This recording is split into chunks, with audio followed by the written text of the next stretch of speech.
In this video, we will define the multiple installment credit terms of net 30 days without a discount. The settings in the General Settings and Due Days Settings sections will remain the same as in the previous video, for creating single installment credit terms. However, the Cash Discount Settings section is not applicable, since the credit terms are being set up for multiple installment payment in this tutorial. In Installment Settings section, Installment Type, select Multiple, meaning payment is due in multiple installments. You should also specify the method, frequency, and schedule of the installments. Installment method determines how the system calculates the installment amounts. If equal parts or tax in the first installment option is selected, the frequency and number of installments will be available for specifications.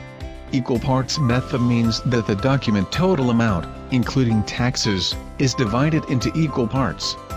Tax in the first installment means that the amount of the document before taxes is divided into equal parts, and the tax amount is added to the first installment. Let's select equal parts for installment method. Then enter 12 for the number of installments, and monthly for installment frequency. These credit terms suggest that payment will be made in 12 installments, paid on a monthly basis. If split by percent in table is selected, the installment amounts are calculated, according to the percentages specified for each installment in the installment schedule table below. On the installment schedule table toolbar, click Add Row.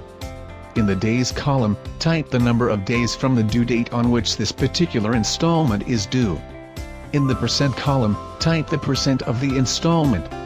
As you add a new installment, the percent is automatically adjusted to make all installments total 100%. When finished, click Save. Thank you for watching. Coming up next is the video about how to create a vendor class. If you have any questions and suggestions, let us know in the comments below. Hit subscribe for more informations. Bihixa, connecting applications, automating processes,